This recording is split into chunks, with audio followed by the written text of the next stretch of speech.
saya nggak peduli sesulit apapun, kalau perlu saya ngantor di Papua, saya sampaikan. Saya akan ngantor di sana kalau perlu, saya sampaikan, untuk nangani ini. Nah, saya tanya, kalau kamu buat kapal gimana caranya? Potong pohon, Ibu. Terus saya pikir dibuat papan-papan gitu, enggak. Dilobangi, Ibu, katanya. Hah?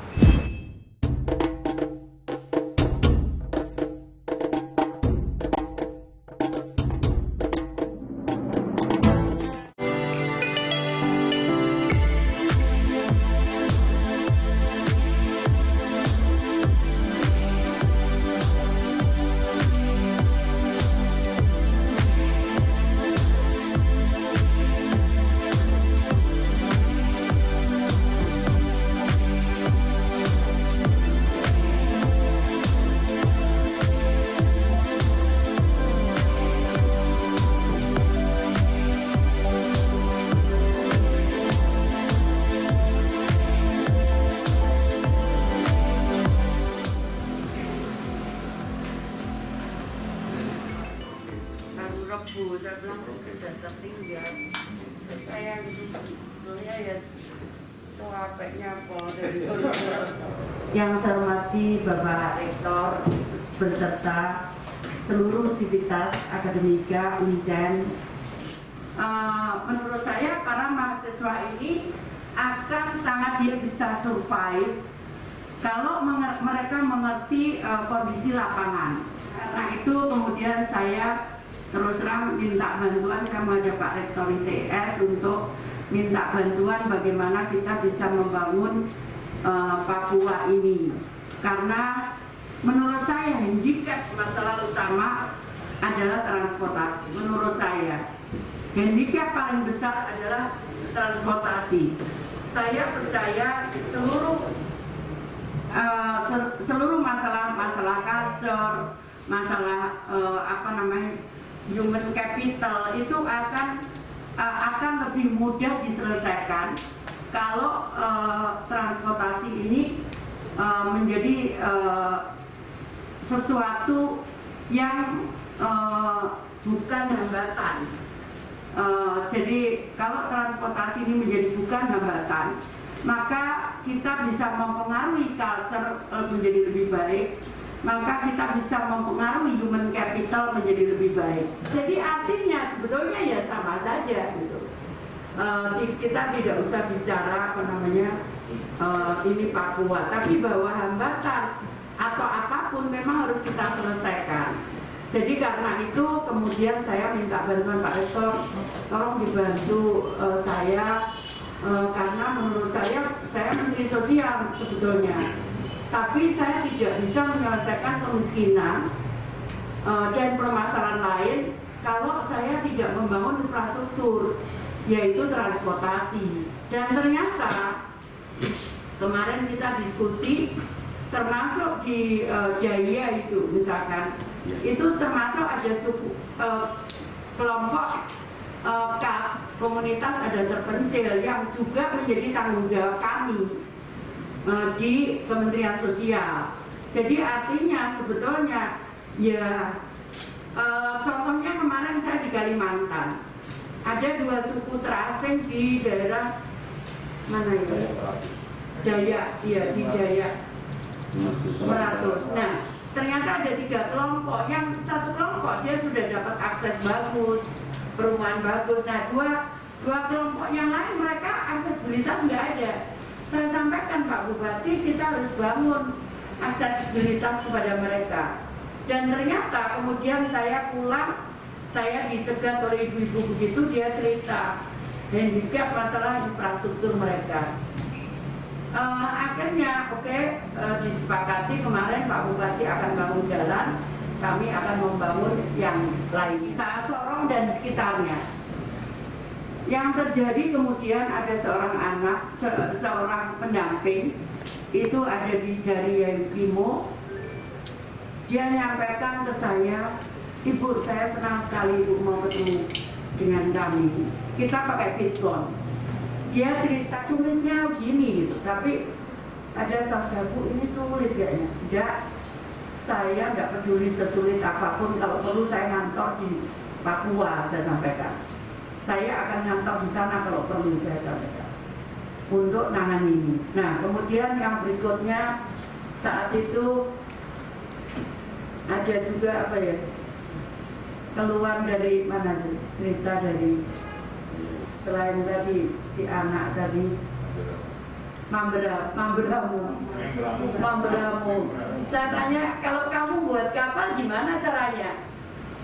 Potong pohon ibu, terus saya pikir dibuat papan-papan gitu, enggak, dilobangi ibu, katanya. Hah? Saya bilang, hah? Iya mama, jadi pohon dipotong dilobangi. Mati, saya bilang gitu. Terus ya udah, kami minta bantuan apa namanya, itu mau mesin perahu. Aku bilang ini nggak bisa seperti ini. Terus saya ketemu Pak Rektor itu, Pak Rektor setuju. Kemudian saya ke ITS, alhamdulillah juga dari ITS disepakati. Saya ngomong kita ajari. Terus saya mikir lagi, kenapa kita nggak buat kapal yang bagus sekalian, misalkan dari fiber. Betapa waktu saya ngomong fiber, mereka tuh berbinar-binar begitu, seneng, jadi kayak nemu apa gitu Pak. Betul itu. Untuk kita kayaknya bikin kapal fiber lebih make sense, maksud saya. Terus maka mereka langsung fiber ibu, membayangkan itu suatu apa gitu. Saya ngomong iya kayaknya. Terus saya cerita gimana kalau kita buat kapal dari fiber. Itu kapal itu 1 ton. Saya masih mencoba menego bagaimana kapal itu bisa 2 ton. Kalau 2 ton itu sama dengan helikopter, Pak. Jadi saya kalau suka nyarter itu, Pak, nyarter untuk saya ngirim barang bantuan, itu kalau sewa itu 2 ton maksimal. Nah, kalau itu kita bisa gunakan perahu itu, maka insya Allah kita akan lebih efisien di dalam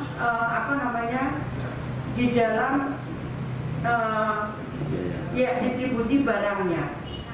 Distribusi barang itu yang utama gitu. Jadi memang kenapa kemarin kita konsentrasi di distribusi barang. Oke, kalau nanti ada manusianya ya tidak apa-apa, tapi bahwa distribusi barang itu harus segera kita pecahkan supaya harga-harga barang di sana itu bisa terkendali, karena tidak mungkin buat orang bisa sejahtera kalau harga-harganya mahal, mana mungkin gitu. Saya berpikir Pak, kalau itu panjangnya misalkan sungai itu 500, kalau maksimal kita beban kita 200 kilo, ternyata sungai itu dibutuhkan 500 kilo. Berarti kita harus punya transitori atau terminal yang di antara itu, supaya beban dari, jadi kalau kita bisa sampai di situ 200, taruhlah dia isi isi BBM, maka minimal itu setengah ton sendiri ya. Kita minta bantuan dari gereja-gereja tadi menjadi BBL. Iya. Stasiun, ya. Ya. Seperti itu. Jadi nanti bisa gereja, karena kalau kampung nanti juga sulit. Kalau saya lihat, kalau masih di daratan itu masih oke lah. Nah, tapi begitu kita ngomong di laut, kayaknya yang ada cuma tempatnya misionaris itu. Nah, yang kedua untuk di darat. Kemarin saya sempat pikir ini sebetulnya kalau kita punya mobil listrik angkutan itu akan sangat bagus sekali untuk di atas. Ya kalau motor, kalau tidak bisa pun ya motor gitu, karena pasti mobil juga handicapnya banyak seperti disampaikan oleh Prof. Livius, harus bikin jembatan dan sebagainya. Tapi kalau motor memang lebih make sense gitu ya. Nah menurut saya itu kita bisa bantu, cuman saya nggak tahu bagaimana cara menghitungnya supaya kami juga tidak kena pemeriksaan, kami juga tidak ada masalah. Kemudian terus terang Pak, saya percayakan itu ke perguruan tinggi. Kenapa juga saya akan komunikasi dengan para pendeta, saya gereja-gereja, saya juga akan komunikasi dengan komunitas adat. Kenapa? Karena terus terang uang kami terbatas, namun kami ingin membantu. Nah, sehingga saya berharap dengan keuangan yang terbatas itu saya harus tepat sasaran, kemudian manfaatnya bisa maksimal.